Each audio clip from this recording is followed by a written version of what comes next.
Imagine standing before a giant nearly twice your height, armed with nothing but 5 smooth stones and unshakable faith. This is the story of a shepherd boy who became a legend, a tale so powerful it still inspires millions today. What happened next changed history forever. Long before David faced his giant, the land of Israel was caught in a brutal war. The Philistines had gathered their armies on one side of the Valley of Elah, while King Saul and the Israelites camped on the opposite side. Between them lay a valley that would soon become the stage for one of history's most incredible showdowns. The tension was thick, the fear was real, and every soldier knew that something terrible was coming. Each morning brought the same dread, the same question. Who would make the first move? Little did anyone know that the answer wouldn't come from a trained warrior, but from a young boy who wasn't even supposed to be there. David was the youngest of 8 brothers, a teenager stuck with the unglamorous job of watching sheep in the fields near Bethlehem. While his older brothers marched off to war looking brave in their armor, David stayed behind doing what everyone considered kids' work. But those lonely hours in the wilderness weren't wasted time. He learned to protect his flock from lions and bears, developing courage most grown men never found. He practiced with his sling until every stone flew exactly where he aimed it.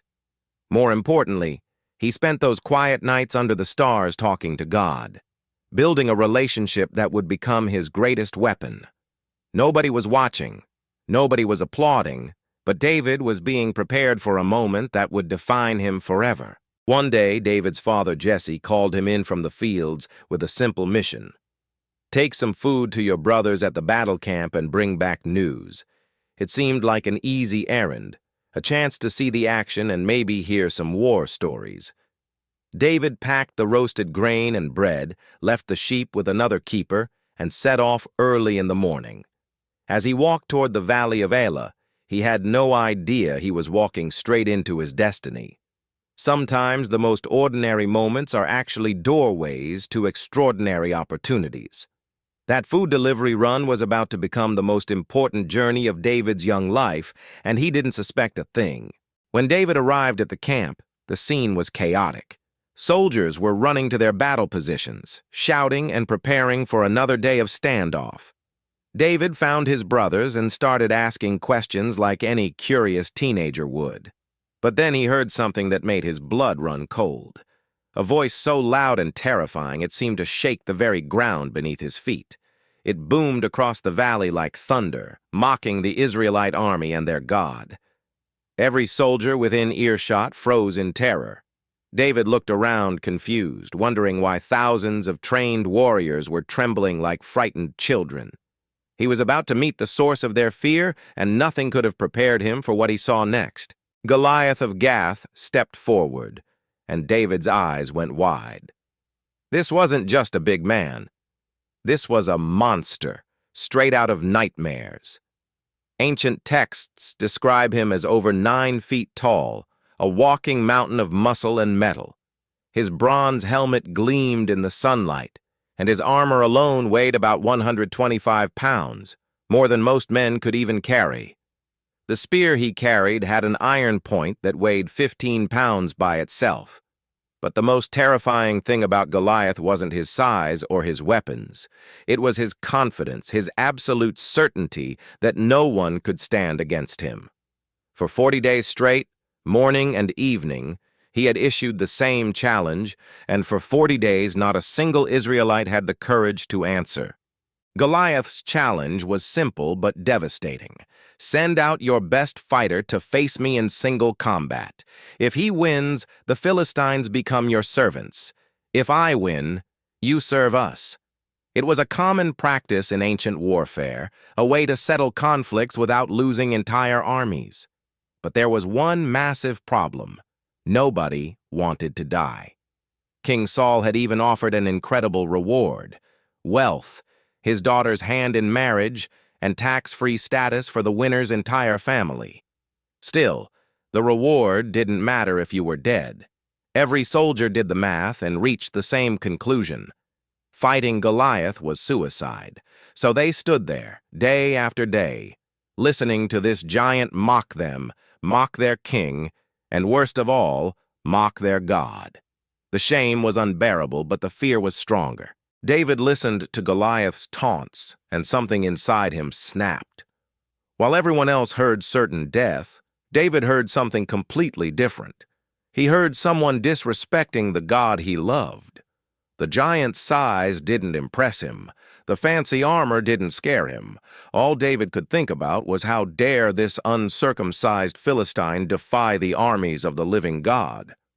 He started asking questions, wanting to know more about the situation and the reward. His oldest brother Eliab overheard and got furious, accusing David of being arrogant and just wanting to watch the battle like it was entertainment. But Eliab's anger revealed something deeper. He was ashamed, and David's boldness made that shame worse. Sometimes the people closest to us are the first to discourage us when we step toward our purpose. Word of David's questions reached King Saul, and the desperate king sent for this bold young man immediately. When David stood before the king, he didn't hesitate. He volunteered to fight Goliath himself, speaking with a confidence that seemed insane given the circumstances. Saul looked at this teenager, probably noticing his smooth face and thin frame, and stated the obvious. "You're just a boy, and Goliath has been a warrior since his youth." It was a reasonable objection from a military standpoint. But David wasn't thinking about military strategy. He was thinking about all those times God had protected him in the wilderness, and he was absolutely certain that the same God would protect him now. What happened next would prove that past faithfulness is the best predictor of future victory. David began to tell his story, and you could see Saul leaning in to listen. He described how a lion came and took a lamb from his flock, and instead of running away, young David chased it down, struck it, and rescued the lamb from its mouth. When the lion turned on him, David grabbed it by its fur and killed it with his bare hands. Then there was the time a bear threatened his sheep, and David did the same thing. As he spoke, his voice grew stronger, more passionate. He looked Saul right in the eye and declared that this Philistine giant would be just like that lion and that bear, because he had defied the armies of the living God. Saul must have seen something in David's eyes, something that convinced him this wasn't just teenage bravado. This boy actually believed God would deliver him, and somehow that faith was contagious. Saul decided to let David fight, but he wanted to give the boy every advantage. He dressed David in his own armor, placing his bronze helmet on David's head and strapping his coat of mail around his body. He handed David his sword, probably the finest weapon in the entire Israelite camp. David tried walking around in all this gear, testing how it felt. The armor was heavy, restrictive, uncomfortable. He wasn't used to it, couldn't move naturally, couldn't be himself. After a moment, David made a decision that seemed crazy to everyone watching. He took it all off. He thanked Saul politely, but explained that he couldn't fight in armor he'd never tested. Sometimes the tools that work for others won't work for you, and that's perfectly okay. David needed to face Goliath as himself, not as a poor imitation of someone else. Instead of armor and sword, David picked up his shepherd's staff and walked to a nearby stream. He carefully chose 5 smooth stones from the brook, testing each one for weight and shape, then placed them in his shepherd's bag. He took out his sling, the simple weapon he'd used countless times to protect his flock. To any observer, this looked like a suicide mission. The contrast couldn't have been starker. A giant covered head to toe in the finest military equipment versus a teenager with a stick and some rocks. But David understood something profound. God doesn't need impressive weapons to win battles. He just needs willing hearts. Those 5 smooth stones represented preparation meeting faith, and together they would prove more powerful than all of Goliath's bronze and iron. As David walked toward the valley, Goliath saw him coming and couldn't believe his eyes. The giant started moving forward with his shield-bearer in front of him, expecting to meet a warrior. When he got close enough to see David clearly, he was insulted. He saw a young man, ruddy and handsome, but definitely not a soldier. Goliath's pride was wounded. He felt disrespected that Israel would send a boy to fight him. He looked at David's staff and asked mockingly, "Am I a dog, that you come at me with sticks?" Then he started cursing David by his pagan gods, making threats about what he would do to David's body, how he would feed his flesh to the birds and wild animals. It was psychological warfare, designed to break David's spirit before the fight even began. But Goliath had made a critical mistake. He assumed fear would work on everyone the same way. David's response was absolutely fearless, and his words ring through history even today. He shouted back at Goliath, and his voice carried across the valley for both armies to hear. "You come against me with sword and spear and javelin, but I come against you in the name of the Lord Almighty, the God of the armies of Israel, whom you have defied." There was no hesitation, no doubt, just pure confidence in God's power. David continued, declaring that this very day God would deliver Goliath into his hands, that he would strike him down and cut off his head. He proclaimed that the whole world would know there is a God in Israel, and that everyone assembled would learn that God saves not by sword or spear, because the battle belongs to the Lord. Can you imagine the electricity in the air at that moment? Every soldier on both sides heard this bold declaration, and everything went silent. Goliath started advancing, and David didn't wait. He ran quickly toward the battle line to meet the giant head-on. While running, he reached into his bag, pulled out a stone, and loaded his sling. This wasn't a panicked, desperate throw. David had done this thousands of times, and his muscle memory took over. He swung the sling in a rapid circle, building momentum, calculating distance and trajectory without even thinking about it. At exactly the right moment, he released.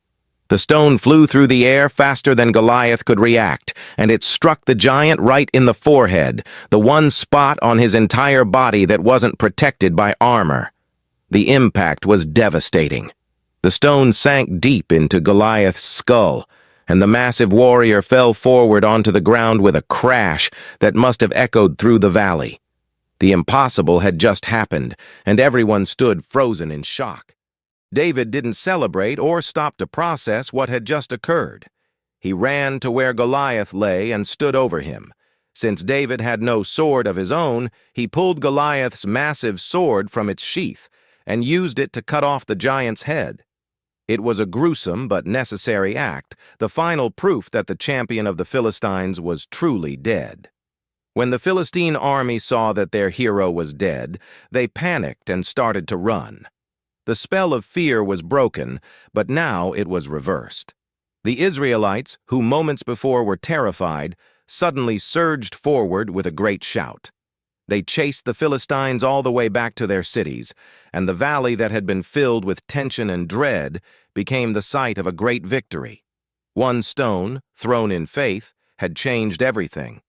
The aftermath of that battle sent shockwaves through the entire region. David became an instant hero, and his name spread like wildfire. People sang songs about him in the streets. King Saul kept him at the palace and wouldn't let him return to his father's house. The young shepherd who left home to deliver food never went back to his old life. His victory over Goliath opened doors that would eventually lead him to become Israel's greatest king. But this moment in the valley wasn't really about David becoming famous. It was about God showing his power through the least likely person, proving that faith matters more than size, training, or equipment. The story could have ended differently in 100 ways, but it didn't, because God had a plan. Let's pause and think about what made David different from everyone else in that army. It wasn't physical strength. Goliath had far more of that. It wasn't military training. Every soldier there had more experience than David. It wasn't better weapons. David's sling was simple and common. The difference was perspective. Where others saw an unbeatable giant, David saw an opportunity for God to demonstrate his power. Where others calculated the odds and found them impossible, David remembered who God was and what he had done before. Where others focused on Goliath's strengths, David focused on God's faithfulness. This shift in perspective transformed a terrifying situation into a defining moment. Sometimes our biggest battles aren't won by being stronger or smarter, but by seeing our challenges through the lens of faith rather than fear.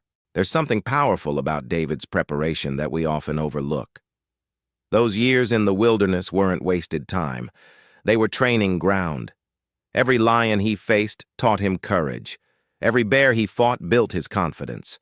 Every night he spent protecting sheep while others slept developed his character. When the moment came to face Goliath, David wasn't suddenly given courage he'd never had before. He was simply applying lessons he'd already learned in private to a very public situation. This is how God works. He prepares us in obscurity for opportunities in the spotlight. The question is, what are we doing with our wilderness seasons? Are we complaining about being overlooked? Or are we faithfully developing the skills and character we'll need for what's coming? David's victory wasn't luck. It was the natural result of faithful preparation meeting divine opportunity. Consider also David's willingness to be himself. When he took off Saul's armor, he was rejecting the pressure to conform to what a warrior should look like. Society told him he needed heavy armor and a sword to face a giant. Common sense agreed with society. But David knew his own strengths, and he had the courage to use them, even when everyone thought he was crazy. How many times do we try to fight our battles using other people's methods, wearing armor that doesn't fit, wielding weapons we're not trained with? We think we need to be like someone else to succeed, so we abandon our unique gifts and try to become a copy of whoever we admire. David teaches us that authenticity isn't just nice to have, it's essential for victory. God made you specifically you for a reason, and your greatest strength comes from being fully who you were created to be. The 5 stones are interesting too. David only needed 1, so why did he choose 5? Some scholars suggest Goliath had 4 brothers who were also giants, and David was ready for all of them. Others think he simply wanted backup options in case he missed. But there's a deeper lesson here. David prepared thoroughly while trusting completely. He didn't just grab 1 stone and assume God would make it work. He chose the best stones he could find and brought extras, doing his part while trusting God to do his. This is the balance of faith. It's not presumption that skips preparation, and it's not self-reliance that excludes God. It's doing everything you can do while knowing that God will do what only He can do. Faith without works is dead, but works without faith are empty. David understood both sides of this equation perfectly. Think about Goliath's mistake. He based everything on appearances and past performance. He saw David's youth and dismissed him. He relied on his size, his armor, his reputation. He had 40 days of success behind him. Why would day 41 be any different?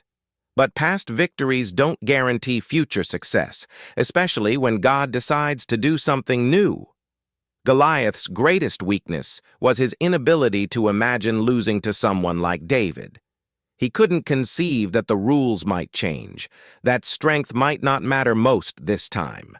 Sometimes our biggest vulnerability is our certainty that we can't be vulnerable. The giants in our lives often fall not because we're so strong, but because they're so sure they can't fall that they don't even try to defend themselves properly. The Israelite army's fear also teaches us something crucial. They had thousands of men, yet they all stood paralyzed by one giant. Goliath didn't have to defeat all of them. He just had to convince them he could. Fear multiplied by inaction creates impossible situations. But here's the truth. Goliath was just one man, mortal and vulnerable like anyone else. A well-placed arrow, a coordinated attack, even a lucky spear throw could have ended him. But nobody tried because everyone was afraid, and everyone was afraid because nobody tried. It took one person with faith to break the cycle. Sometimes we wait for someone else to be brave first. But what if you're supposed to be that someone? What if your courage is the catalyst that sets everyone else free? David didn't wait for permission. or for the perfect moment. He saw what needed to be done and did it. There's also something beautiful about David's declaration before the battle. He didn't fight for personal glory or the reward Saul offered. He fought so that all the earth may know that there is a God in Israel. David understood that this moment was bigger than him, bigger than the battle, bigger than Israel's conflict with the Philistines. It was an opportunity to reveal God's character to the watching world. When we face our giants with faith, we're not just fighting for ourselves. We're demonstrating to others that God is real, that He's powerful, that He cares about His people. Our victories become testimonies that inspire others. Our faith in dark moments lights the way for people we'll never meet. David fought one giant, but his story has encouraged billions of people across thousands of years. Your battle matters more than you know. Let's talk about the sling itself for a moment. In David's time, skilled slingers were actually formidable warriors. They could hurl stones at speeds over 100 miles per hour with deadly accuracy. Shepherds used them constantly to protect flocks and became incredibly proficient. So while Goliath saw a primitive weapon, David held a tool he'd mastered through countless hours of practice. This reminds us that God often uses what's already in our hands. Moses had a staff, Samson had a jawbone, David had a sling. They didn't need fancy equipment or impressive credentials. They just needed to use what they had with faith and skill. Stop waiting for perfect conditions or better resources. What's in your hand right now? What have you been practicing? What tool have you already mastered? That might be exactly what God wants to use for your breakthrough. The speed of David's victory is also significant. 40 days of standoff, of fear, of impossible tension, and then in one moment, everything changed. That's often how breakthroughs work. We face giants for what feels like forever, wondering if anything will ever change. And then suddenly, in a moment, God moves, and the whole situation shifts. The 40 days weren't wasted, though. They built the pressure, set the stage, and made the victory even more dramatic. Your long wait isn't punishment or divine forgetfulness. It's preparation and positioning. God's timing is always perfect, even when it doesn't feel that way. Those Israelite soldiers had to stand there day after day, listening to mockery, feeling fear, wondering why God didn't act. Then David showed up at exactly the right moment, and everything they'd endured became part of a story of incredible deliverance. After defeating Goliath, David's life got complicated in ways he couldn't have imagined. King Saul became jealous of him. He spent years running for his life, hiding in caves, living as a fugitive. He made mistakes, faced consequences, experienced heartbreak. The victory over Goliath didn't make everything easy forever, but it did establish something crucial. David knew from experience that God could do the impossible. When he faced other giants later, different kinds of challenges, battles and betrayals and heartbreak, he had this memory to anchor him. He could say, God delivered me from the lion and the bear and Goliath. He'll deliver me from this too. Our victories aren't just about the moment.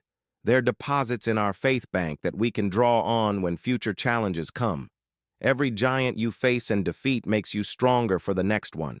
The battles never stop completely, but you get better at fighting them. So what does this ancient story mean for us today? We all have giants in our lives. Maybe it's a financial crisis that seems insurmountable. Maybe it's a health diagnosis that feels like a death sentence. Maybe it's a broken relationship, an addiction, a dream that seems impossible, or fear that paralyzes you. These giants mock us, telling us we'll never overcome, we'll never change, we'll never make it. They point to our weaknesses and laugh. They've been standing in our valley for days, weeks, months, maybe years, and we've been standing on the other side, afraid, making excuses, waiting for someone else to fix it. But here's what David teaches us. The size of the giant doesn't matter when you know the size of your God. Your weakness doesn't matter when you rely on His strength. Your fear doesn't matter when you focus on His faithfulness. The key is to shift your focus. Stop staring at the giant and start remembering who God is. Think about the times He's come through before. Remember the lions and bears He's already helped you defeat. Get your eyes off what seems impossible and onto who makes the impossible possible. Pick up what's in your hand. Use what God has already given you. Don't wait for perfect conditions or until you feel ready. Faith isn't the absence of fear. It's moving forward despite the fear. David was probably terrified, but he went anyway because he trusted God more than he feared Goliath. You can do the same. Your giant might fall faster than you think. One stone, thrown in faith, aimed by the hand of God, and everything changes. The question isn't whether you can defeat your giant. The question is, will you trust God enough to try? This is more than just an inspiring story. It's a blueprint for victory that still works today. If this story of faith, courage, and impossible odds spoke to you, do me a favor. Hit that like button to let me know this resonated with you. Share this video with someone who's facing their own giant right now. They need to hear this message. Subscribe and turn on notifications because I'll be bringing you more stories like this that'll strengthen your faith and change your perspective. Drop a comment below and tell me, what's your Goliath? What giant are you facing today? Let's build a community of giant slayers who encourage each other. Remember, you're not defined by the size of your problems, but by the size of your God. Now go face your giant. It's time.